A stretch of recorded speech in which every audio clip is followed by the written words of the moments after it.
Hello, English learners. Welcome back to another advanced lesson with us here at English Pod. My name is Marco. And my name's Erica. So today we're bringing you another advanced lesson, and this time it's kind of historical. Like the name suggests, we are listening in as a president says goodbye to the nation before he steps down from his role as president. Now, actually, this dialogue is very much based on President Eisenhower's farewell speech. Okay, so a pretty famous. Now, we have to tell you that we did change the speech a little bit, right? Yeah, just a little bit to make it a little bit more understandable, but it's basically what he said to the nation back in 1969. All right, now, I will as well tell you that this is a pretty hard dialogue. It is very hard because the structures are a little bit complicated and even to a certain point, a little bit poetic, right? Mm-hmm. So why are we taking this speech as our dialogue? What are we going to learn from this? Well, we're going to learn some structures and some words that you can use maybe on a resignation letter or maybe in a celebration you want to thank Pete for coming. Okay, so we're going to learn some pretty difficult vocabulary, but also learn some really useful structures. Like you said, you could use in a resignation letter or even in a formal speech of your own. Exactly. Now, this presidential farewell speech is divided into two parts. So today we're going to do part one, and then next time we'll finish the speech with part two. So let's listen to President Eisenhower as he says goodbye to the nation, and we'll come back just in a little bit.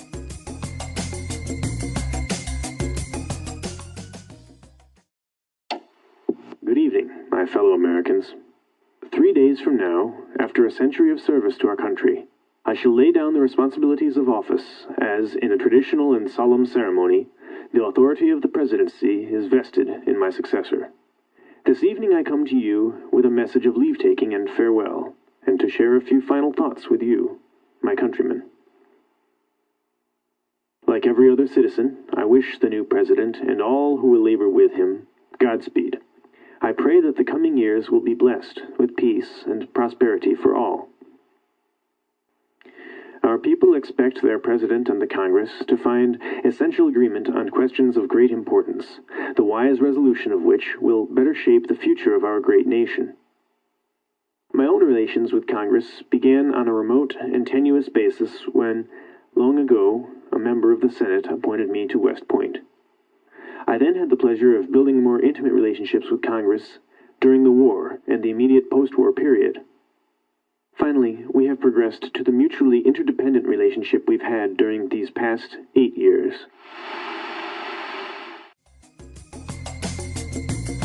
Wow, so Eisenhower is a pretty good speaker, isn't he? A good speaker, and well, he said a lot of really nice things when he was saying goodbye. Yeah, pretty inspiring, I thought.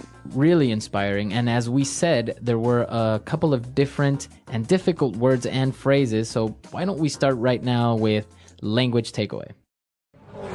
Language takeaway. Well, Eisenhower said that in 3 days he shall lay down the responsibilities. To lay down the responsibilities. All right, lay down something. Basically, we understand the verb to lay down, right? Yeah, to put it down, to put it on the ground. Maybe. Right. Now, he's using it with responsibilities, which is a little bit strange, but it's kind of like a metaphor by saying lay down arms, to lay down your weapons. Right, and you know what? This is a really common phrase that we would hear, especially when we're talking about, the end of a war or something like that. Mm-hmm. To lay down your arms, yeah. Lay down your weapons. Yeah, so here I think Eisenhower is kind of referencing this and giving us a little bit of poetry in his speech. Right. So it's not that he's quitting. It's not that he's being fired. Yeah. He's just like finishing what he started. Yes, so he's laying down his responsibilities. Now, I think this would be quite an interesting phrase to use, for example, in a resignation letter. Right, so I would say a month from now, I will lay down my responsibilities as manager. Yep. All right, so that sounds pretty good. Now, he said he's going to be laying down the responsibilities in a traditional and solemn ceremony. All right, solemn. Solemn. Now, solemn, what does that mean? What is a solemn ceremony? Well, a solemn ceremony would be a serious, respectful, and a little bit sad ceremony. Okay, so it's a serious matter. It's and it's very respectful, right? Yeah. So you might say, for example, on the 11th of November, when you're remembering the war, you might say something like, this is a very solemn day. Very good. Okay. And the authority of the presidency is vested in my successor. Okay, so interesting verb. No, wait. So interesting word, vested. Vested. The authority vested in my successor. Very good. So this word basically means power that I have by law. Right. So this power, this important power you have is given to you by the law, by the president, by the country. This is a very common word you will hear in a wedding when the priest or the person that's leading the wedding will say, by the power vested in me by the state of California. Yep. I now pronounce you husband and wife. I now pronounce you husband and wife. So he's saying the power that I have given to me by the state of California, I can now make you be married. So here Eisenhower is saying the authority of the presidency is vested in my successor. So the power of the presidency will be given to his, given to the next president by law. Exactly. And he also wished the new president and everyone with him, he said, Godspeed. All right, Godspeed. Godspeed. I wish you Godspeed. Now, Godspeed, what does that mean? Well, it's kind of a blessing, you know. It basically means good luck and good fortune. All right. And especially in a journey, right? Yeah, I think you'd almost only use this when someone's going off on a big trip or a journey. So here they're going on the journey of the presidency. Right. So I wish good. you Godspeed. Godspeed. Very good. And now let's take a look at our last set of words. When he was talking about Congress, he said that his relation with Congress began on a remote and tenuous basis. All right, so two interesting words here, remote and tenuous. Now, remote we understand as being far away or distant. Yeah. What about tenuous, though? But tenuous is kind of unimportant or not really relevant. All right. So actually, this is a pretty high quality, useful and smart sounding word. So I think we should hear a few more examples of how it's used. Example 1. How can you say the Earth is actually getting cooler? That is a pretty tenuous argument.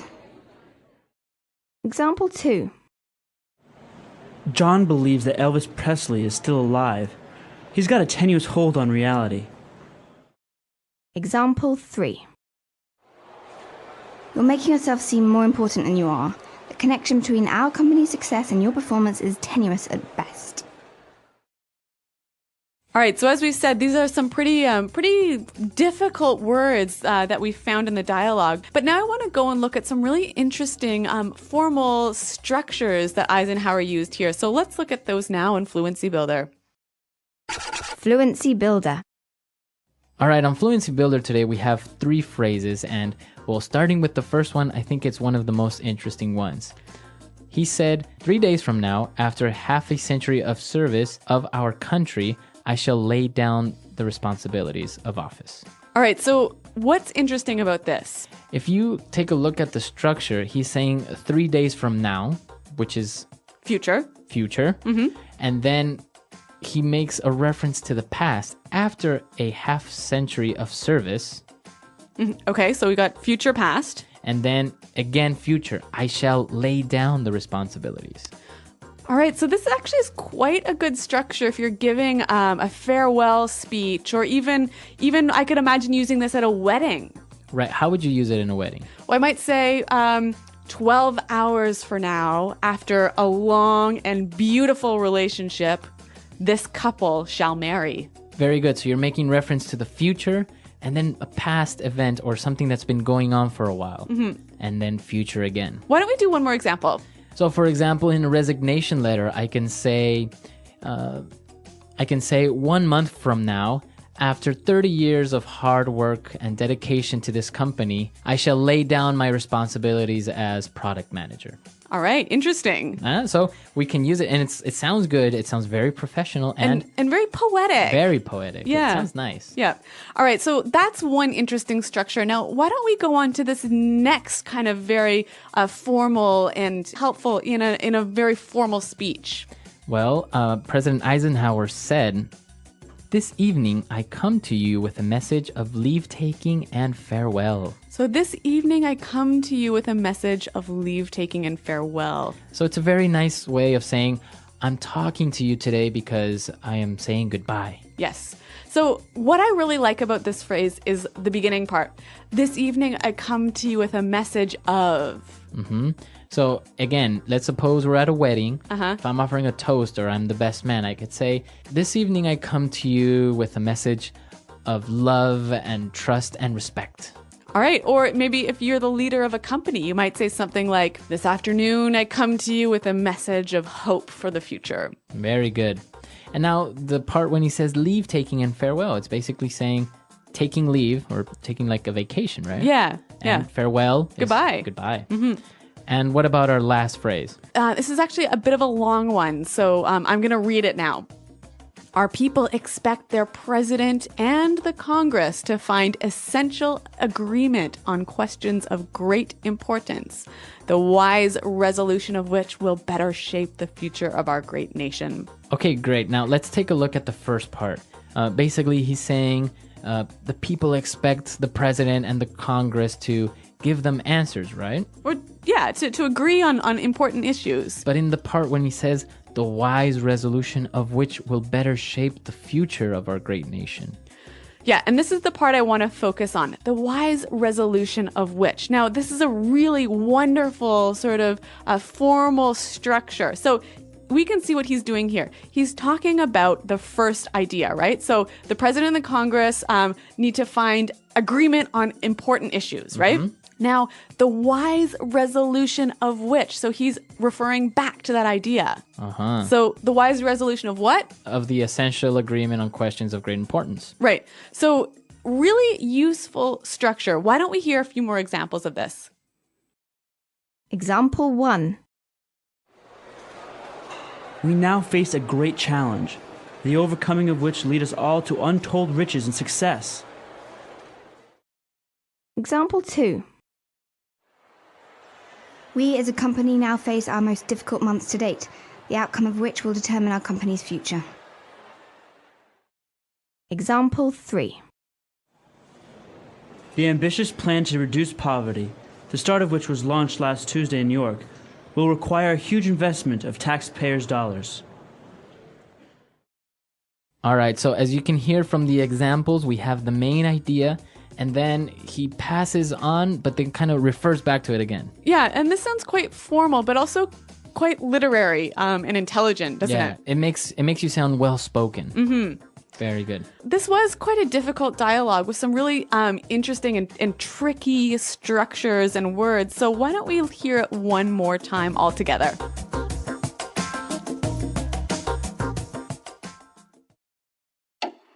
Good evening, my fellow Americans.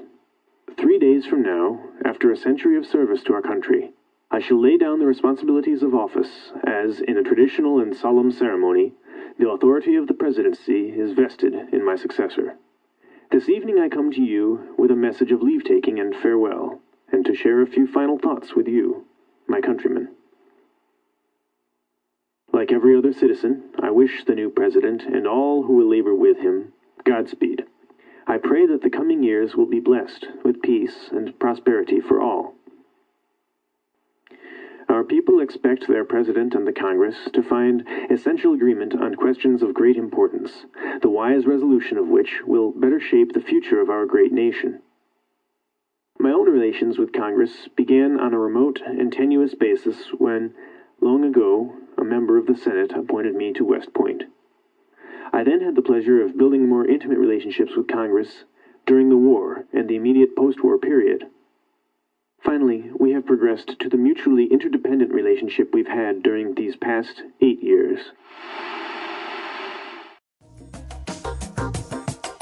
All right, we're back, and here with us in the studio we have Pete, the actor in the dialogue of President Eisenhower's presidential farewell speech. He's a pretty convincing actor at that. Not quite.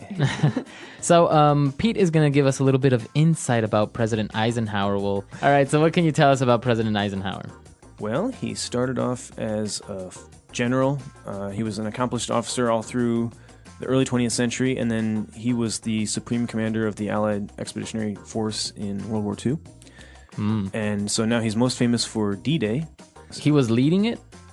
Or he was on the battlefield? No, what was he was the organizer. He was. Oh, he's kind of like the brains behind the operation. Yeah, and I don't know if you even want to leave this in, but there's a really cool document that he wrote right before the invasion, and it said he basically knew that this was going to go one of two ways, and he wrote down a script to read in case it failed, and he basically said, I'm sorry to inform you that the invasion did not go as planned, and this has set back our war effort. And when the invasion went well, he threw that in the trash, and then one of his aides found that and was like, wow, this is a historical document, and they kept the... Oh, really? Yeah. So they have the copy. Alternate history. All right, so he was an accomplished general, an amazing warrior, but what about his presidency? Well, at the beginning, probably the biggest thing he did was to wrap up the Korean War, which was a vow he made during his campaign, and then he visited Korea. Obviously, the war is still technically on, but they did arrange a ceasefire. Eisenhower built up the interstate highway system, which is one of the big reasons that America was able to become economically successful in the 20th century. He did it basically so that in case of a war, we'd have an easy way of shipping our soldiers and nukes across the country. But it worked well anyways. Yeah, it's one of these things that pays a side benefit. At least he had to sell it to the country that way. It's very likely that he didn't intend ever to use it that way. But you have to have it's like the war on terror. You got to sell these things. Well, and I guess it's had a huge impact, not only on the economy of the states, but also like the culture and the way that people view the car and its effect on society. Definitely. So pretty influential guy, this Eisenhower. Yeah, and a very historical lesson. It's just a little bit of a culture and maybe some insight on American history. It's not like we're politically active or anything, but yeah, it was some interesting information there, and also, well, he was considered to be a pretty good president. Yeah, he's rated, I wouldn't say among the top 5 or so, but quite accomplished. Well, maybe not the greatest president we've ever seen, but he wrote a pretty good farewell speech, so I think we have that to thank him for. All right, guys, so if you have any other questions or comments, you can come to the website at englishpod.com, and you can leave them there for Erica or I. Okay, so thanks for downloading, you guys, and until next time, goodbye. Bye.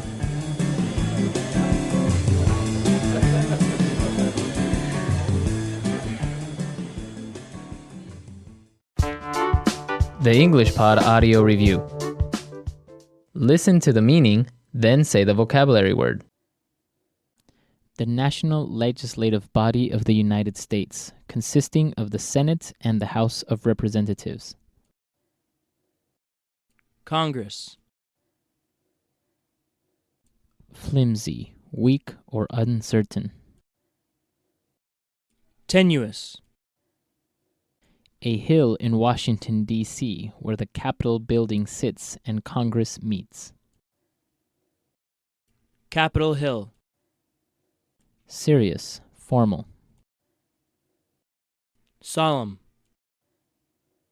To present as a gift or an honor. Confer. Bestow. To give someone the legal right or power to do something. Vest. Difficult to accomplish, strenuous. Arduous. An economic state of growth with rising profits and full employment. Prosperity. A formal statement of agreement. Resolution. Used to wish success to someone who is going away. Godspeed. Let's try that faster. To give someone the legal right or power to do something. Vest. Difficult to accomplish, strenuous. Arduous. Used to wish success to someone who is going away. Godspeed. To present as a gift or an honor. Confer. Bestow. A hill in Washington, D.C., where the Capitol building sits and Congress meets. Capitol Hill. The national legislative body of the United States, consisting of the Senate and the House of Representatives. Congress. Serious, formal. Solemn. An economic state of growth with rising profits and full employment. Prosperity. A formal statement of agreement. Resolution. Flimsy, weak, or uncertain. Tenuous. Now say the word and hear it in a sentence. Tenuous.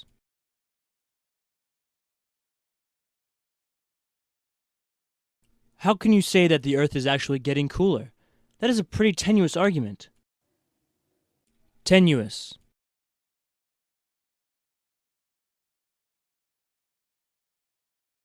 John believes that Elvis Presley is still alive. He's got a tenuous hold on reality. Tenuous.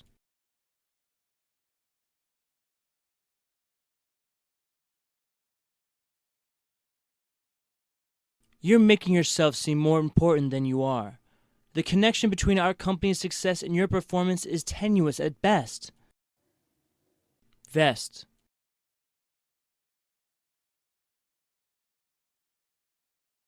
With the powers vested in me, I now pronounce you husband and wife. Vest.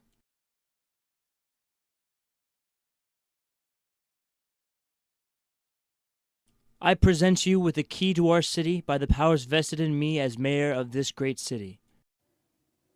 Vest. The power to declare war is vested in the Congress. Solemn.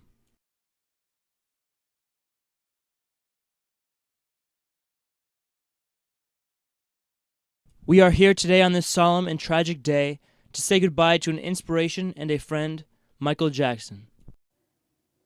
Solemn.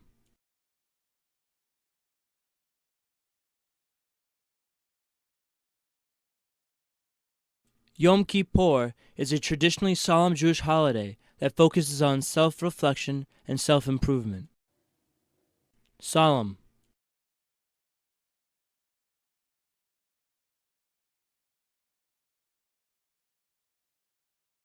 Every year, September 11th is a very solemn occasion as Americans remember the victims of the World Trade Center attack. Resolution.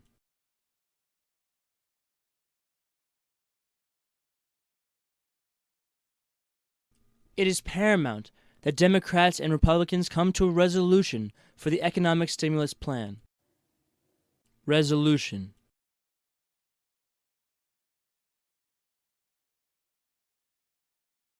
How will President Obama find a resolution for health care reform that will benefit everyone? Resolution.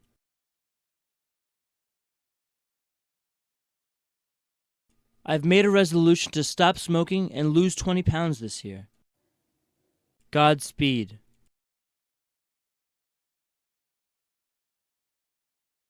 We wish you Godspeed. May you return from your journey safely. Godspeed.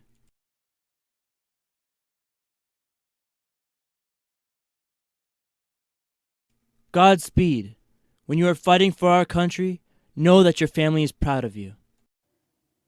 Godspeed.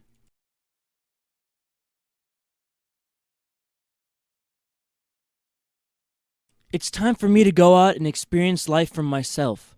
Goodbye and Godspeed.